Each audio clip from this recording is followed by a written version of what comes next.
Welcome to Vysh IAS. So we'll be continuing with the Plums series of Polity Governance and Schemes today. Okay, so if you're new to this channel, please consider subscribing this channel so that you will be getting daily free updates on UPSC. And if you're looking for a good quality test series, then you can contact the number which is given on the screen 7200681675. Okay, so without further delay, we'll start with the first question.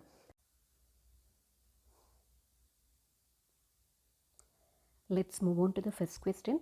The question reads, consider the following. First is allocation of seats in Lok Sabha and state legislature, and the second reads preparation of electoral rolls for parliamentary constituencies. Third reads notification of general elections, and fourth reads the registration of political parties. And the question is asking which of the above subject matters related to election are contained in Representation of People Act 1951. So you can just pause the screen and try attempting this question. Okay.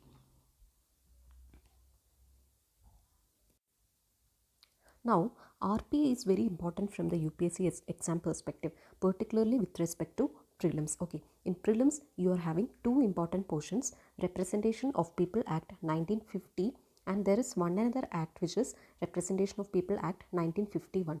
Both these acts are important from the exam perspective, and both these are having separate provisions also. So the difference between the two you have to be very aware. Okay, so UPSC can pick up certain statements from the particular act. They'll pick up some statements and they will ask whether this is covered in RPA 1950 or 1951. So you have to be very clear on that. So what you can do is you can make a small table like format and you can state some 5 or 6 points from both the act and compare it. Okay, so here if you are finding it difficult to learn, I'll tell you a trick. What you can do is the basic provisions, all the basic provisions related to elections, normally these are covered in 1950. Like in 1950 you are having qualification of voters, then preparation of electoral rolls, then delimitation of constituencies, allocation of seats in the parliament and state legislature. Okay, all these are covered in RPA 1950.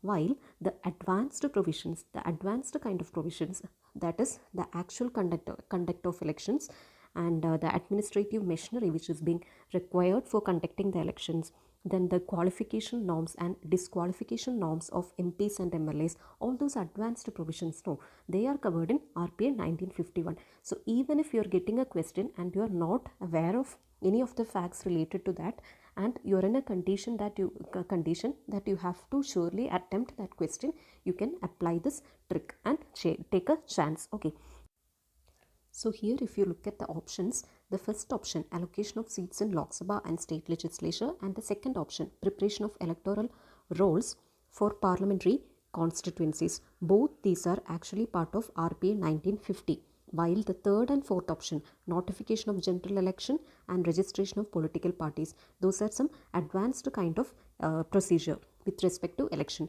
So you can actually guess that those provisions will be a part of 1951. There are more chances that they can be a part of 1951. Okay, so you can go with the answer 3 and 4 only, that is option number D. Okay. Now come to the second question. The question reads, consider the following. First, judicial review. Second, division of power. Third, separation of power.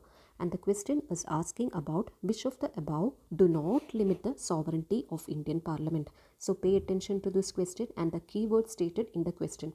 The question is negative and it is asking which of this is not limiting the sovereignty. It is not limiting. Okay, so pay attention to this point. Now analyze the statements. Okay, so first is judicial review. So you have to check whether it is not limiting the sovereignty of Indian Parliament.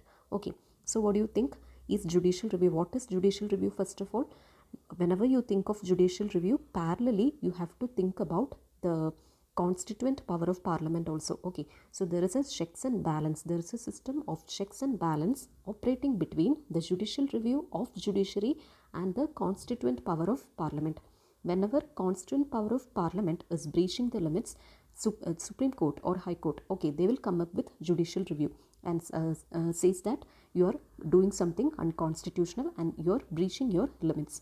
In the same manner, whenever judiciary is making some kind of extreme judicial activism or judicial legislation kind of thing, Parliament will come and tell this is not your sphere, we are making laws and you are breaching your limits. So there is a kind of checks and balance between judicial review and what? The constituent power. So what do you think? Is judicial review limiting the sovereignty of parliament? Yes, it is limiting the sovereignty. So it should not be there in the answer, because the question is clearly stating which of the above do not limit. Actually, judicial review is limiting the power. So it is not there in the answer. Come to the second, division of powers. Division of powers. What do you mean by division of powers? The division of powers between the central government and central level and the state levels. Okay, between the central government and state levels. Okay, so division of powers, it is also limiting the sovereignty of Indian Parliament. So that also should not be there in the answer. Why it is limiting? Okay, under extraordinary conditions like emergency, Parliament is getting that extra power. They can also take part in the state matters. They can also take part in state list items. They can legislate in state list items. Whereas in normal circumstances, Parliament will be dealing with union list and the state governments, they will be dealing with state list. So there is a clear division of powers. So division of powers is also limiting the sovereignty. Okay, so second option also should not be there in the answer. Then come to the third, separation of power. What is the doctrine of separation of power? The separation of powers between the three organs of the governance, or the three organs of the state. What are those three organs? Legislature, executive and judiciary. So there is a clear domain of powers between these three organs. They're having a boundary kind of thing. Okay, the limitation, the boundary of legislature is fixed. In the same way, executive and judiciary, they are also having their own boundaries. None of them are going to interfere in any of them's domains. Okay, everyone will be operating within their domains only. Okay, so this is also limiting the sovereignty. So none of these should be the answer. Option number D, none of these should be the answer, because the question is asking do not limit. Okay. Now come to the next question. With reference to CAG of India, Comptroller and Auditor General of India, consider the following statements. First statement reads, CAG compiles and maintains state governments but not of central government. Second is, the scope of audit of CAG with respect to expenditure of government is more than that of audit of receipt of government. And the third reads, the CAG is responsible only to the Parliament of India. Okay, so come to the first statement. CAG is compiling and maintaining state governments but not of central government. Okay, so this is a correct statement. What happened is that before the Parliament enacted one act, no, CAG Duties, Powers and Conditions of Service Act. So please note down this act. This is important. Okay, so this is a legislation which is enacted by Parliament in 1971. CAG Duties, Powers and Conditions of Service Act. And what happened is that in 1976, this particular act was amended. Why it was amended? It was amended to separate the accounts from audit in the central government. Okay, so the section called accounts and section called audit, okay, both were separated with respect to central government. But with respect to state governments, it was not separated. Okay, so only for the central government, this particular separation was being done. Okay. So what happened after this amendment? CAG was relieved from the duty of maintaining accounts of the central government. Okay, so the first statement comes out to be correct. CAG is compiling and maintaining only for the state governments but not for central governments. Okay, central government. Now come to the second statement. What is the second statement? The scope of audit of CAG with respect to expenditure of government is more than that of expenditure of receipt, more than that of audit of receipt of government. So the second statement is comparing between the audit of expenditure and audit of receipt. Out of these two, in which of these, out of these two, CAG is having more freedom in which? Okay, so that is the question actually. Audit of expenditure and audit of receipt. Out of these two, in which CAG is having more powers. So in relation to expenditure, with respect to the audit of expenditure, the sole authority is CAG. Okay, so the CAG is having more powers with respect to audit of expenditure, and the CAG can actually frame its own audit codes and manuals. But when it comes to the audit of receipt, the CAG has to get the approval of executive government. It can't act in its own autonomy. Okay, so from this statement, it is clear that with respect to the audit of expenditure, CAG is having more scope, or the scope is more broader with respect to the audit of expenditure. Okay, so the second statement is also correct. Okay, now come to the third statement. CAG is responsible only to the Parliament of India. Yes, even this is a standard statement which is given in Lakshmikant. The role of CAG, what is the role of CAG? It is to uphold the Constitution of India and the laws of Parliament. Okay, in which field? In the field of financial administration. So the sound financial administration and the ethical financial administration is the duty of CAG, and CAG is an agent of Parliament, and ultimately it becomes the responsibility of Parliament, and it is responsible to only the Parliament since it is an agent of Parliament. Okay, so even this statement is correct. So the answer comes out to be 1, 2 and 3. Okay, now come to the next question. In the Indian context, the concept of public interest litigation can be most suitably derived from A states judicial adventurism, B states judicial review, C states judicial activism, and D is judicial restraint. Okay, before moving on to this question, I would request all of you to please go through these terms in Google and please get the concept. Okay, so because terminologies are being asked frequently in recent UPSC prelims papers. Okay, so in future UPSC may pick up terms like this. They'll pick up this term in the context of Indian Constitution. The term judicial adventurism means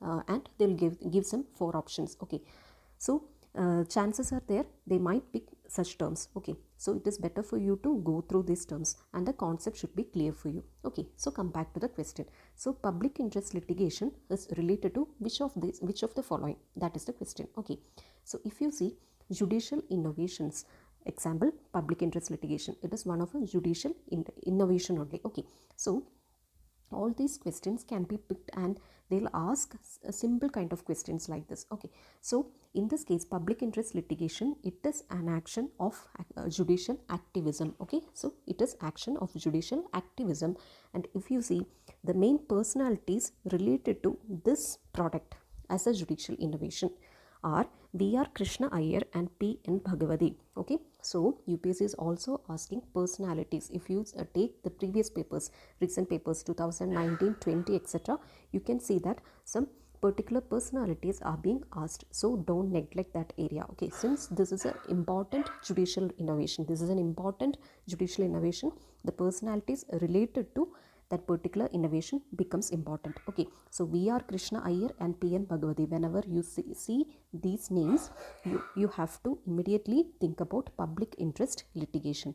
And another important thing is one important fact, you may be knowing its original name, like public interest litigation you may be aware, but it is also having other names. Social action litigation is there, social interest litigation, class action litigation, all these are same only. Okay, and it is public interest litigation. So many people, they will neglect these terms, but UPSC what it will do, instead of public interest litigation, they'll pick up this social action litigation, and we will be wondering what is this. Okay, so please go through the names, the other names also you should be aware. Okay, so whenever you see these terms, you should be immediately going to public interest litigation. Okay, now come to the next question.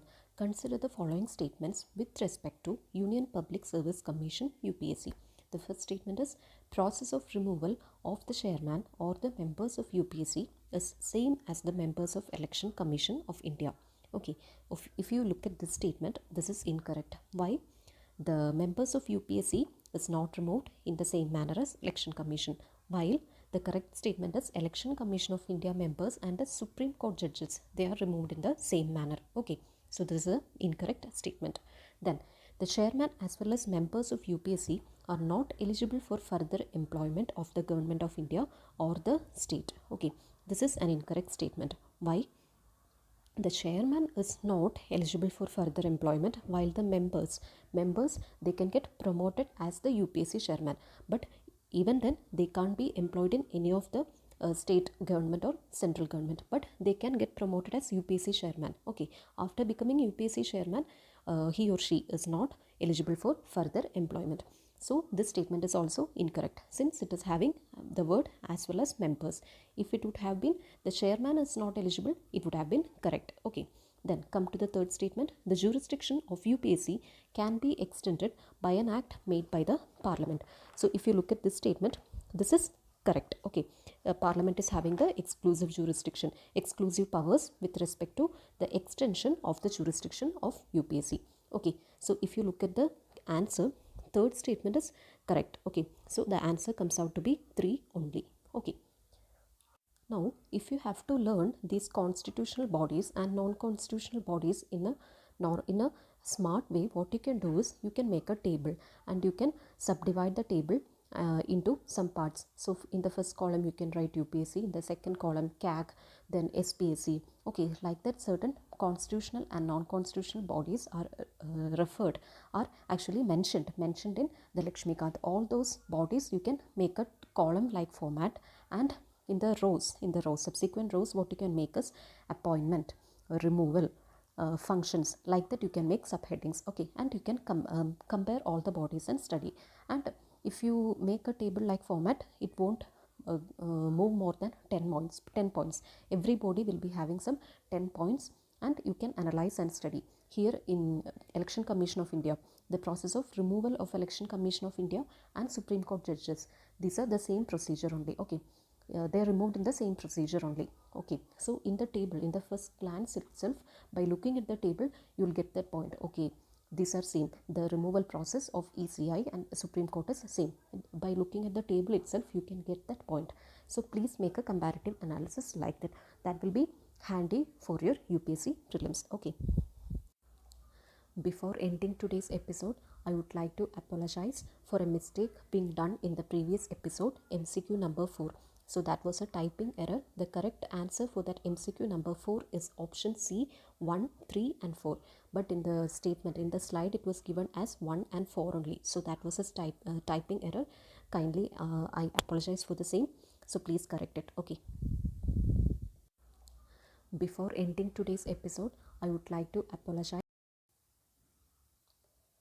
That's the end of today's session. So we'll meet in the next week in the next episode. Until then, stay tuned. Thank you.